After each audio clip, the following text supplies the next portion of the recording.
समस्त साथियों को नमो बुद्धाय जय भीम। साथियों, मैं आपके बीच में गुरुदयाल बौद्ध फिर से एक बार एक नई ऐसी चीज लेके आया हूँ जिस चीज को आपको जानते हुए भी, जिस चीज आप पहचानते हो, यहाँ तक कि आप अपने पास स्वयं रखते हो, लेकिन आपको पता नहीं कि वह चीज आपको कितना नुकसान पहुंचाती है। इस चीज को मैं बताने के लिए आपके बीच में फिर से आया हूं। अगर आपको जानना है तो आप वीडियो में बने रहें। मैं आपका साथी गुरुदयाल बौद्ध है। तो मैं आपको एक बात बता दूं, इंसान होने के कई कारण होते हैं। धरती पर इंसान आया, कोई माता पिता से प्रेम करता है, कोई इंसान से प्रेम करता है, कोई अपने भाई से प्रेम करता है, कोई जीव जंतु से प्रेम करता है। अलग अलग व्यवस्थाएं हैं, लेकिन इनके बावजूद भी इंसान एक ऐसी चीज से प्रेम करता है जो सबकी एक राय पे पानी फेर देती है। क्या आपको मालूम है यह कौन सी चीज है? मैं आपको बता देना चाहता हूँ। अगर ये बात वास्तव में आपके पास है, और अगर है और आपके कंट्रोल में नहीं है, तो आप जहां तक दुखी ही दुखी रहें। इस बात को जानने के लिए आप मेरे साथ जुड़े रहें और बने रहें।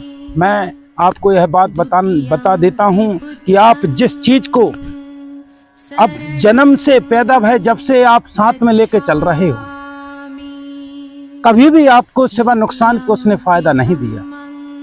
कि ऐसी कौन सी चीज है जो आप जानते हो ये भी अनजाने का काम कर रही, और अगर वो चीज की आप बात ना मानो, या अगर वो उसकी बात उसके कहने पर ना चलो, या फिर कुछ ऐसा ना करो कि वो उसमें आए, तो संभवतः आपकी जिंदगी बहुत खूबसूरत होगी। तो मैं आपके बीच में एक कहानी के माध्यम से एक बात रखता हूं। एक मास्टर था। उस मास्टर ने बच्चों से कहा कि बच्चों, क्रोध करना गलत बात है। अगर आप क्रोध करते हो तो आपके जीवन जीने का कोई अस्तित्व नहीं है। बच्चों ने कहा ठीक है। मास्टर ने कहा ठीक नहीं, मैं आपको एक बात बता देता हूं, आप कल याद करके आना। एक तो क्रोध पर नियंत्रण करके आना कि क्रोध किस वजह से आता है, और एक क्रोध किस वजह से जाएगा, इस चीज पर आप अनुभव करके आना। सारे बच्चों ने अपने अपने होमवर्क अपने अपनी पुस्तकों में लिख लिए, और कल प्रातः फिर पाठशाला गए। पाठशाला में जाते ही मास्टर ने क्वेश्चन पूछा, तो कोई बच्चे ने कुछ जवाब दिया, कोई बच्चे ने कुछ जवाब दिया, लेकिन एक बच्चा बोला कि मास्टर जी मैं नहीं कर पाया। मास्टर ने पूछा कोई वजह होगी घर में या कोई परेशानी होगी? बच्चे ने कहा नहीं।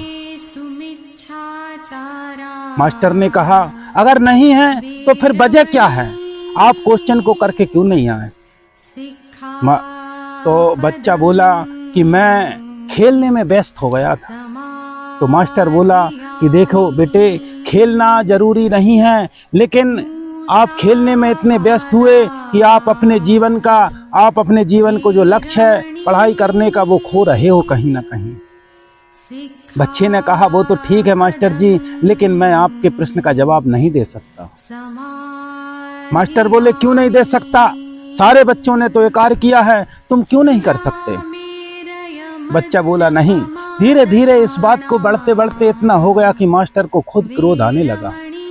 जब खुद क्रोध आने लगा तो बच्चा बोला पहला प्रश्न यही है, जो व्यक्ति जिस बात को ज्ञान देता है क्या उस बात को सक्षम वो मानता है? जैसे आज मैं अगर शराब का सेवन करता हूं, अगर मैं किसी को बोलूं कि भाई आप शराब ना पिएं, तो कोई मेरी बात मानने का क्या? इसलिए मेरे साथियों, सर्वप्रथम काम आपको वो छोड़ना होगा जो चीज आपको नष्ट करने में लगी हुई है, वो है क्रोध। अगर आप अपने जीवन में क्रोध को गरिमा देते हो, क्रोध को बड़ापन देते हो, वो क्रोध को आने देते हो, तो आपका जीवन कभी भी संतुष्ट नहीं हो सकता। आप समझिए मेरी बात को, क्रोध वहीं आता है जिस घर में सोए हुए लोग रहते हैं। जिस व्यक्ति क्रोध बुलाता है।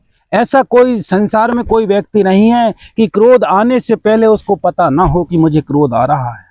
आप भी, आपके बीच में जब जब भी आपको क्रोध आता होगा, आप खुद बोलते हो कि मेरा दिमाग खराब हो रहा है, आप छोड़ो इस बात को, तो समझ लीजिए आपको क्रोध आ रहा है। आपने कभी सुना है, जो जागे हुए घर रहते हैं उसमें चोरी नहीं होती। चोरी हमेशा सोए हुए घर में ही होती है। क्रोध भी वहीं पे आता है, वहीं पे राज करता है जो व्यक्ति सोया हुआ होता है। सोने का कारण ये नहीं है कि आप नींद से सोए हो, सोए का कारण अज्ञानता का होता है, जो आज मैं और आप सब ढो रहे हैं। इस बात को आप समझिए, ये महत्वपूर्ण बात है। आपके जीवन में अगर क्रोध आपका साथी है, क्रोध आपका सगा भाई है, क्रोध आपका जीवन साथी है, तो आप जीवन में कुछ नहीं कर सकते। क्रोध को मिटाने का सिर्फ एक ही कारण है, प्रेम, मैत्री का भाव। अगर आप सब लोगों से प्रेम करते हैं, सब लोगों से कार्य करते हैं, तो ये समझ लीजिए कि आपके जीवन में कभी क्रोध राज नहीं करेगा। तो मैं आपको बता देना चाहता हूं कि आप जो बात मेरी सुन रहे हैं, जो समझ रहे हैं, जो देख रहे हैं, उस बात पर अमल जरूर करें। और मिलता हूं मैं आपके साथ फिर से एक बार और। गुरुदयाल बौद्ध देखते रहें।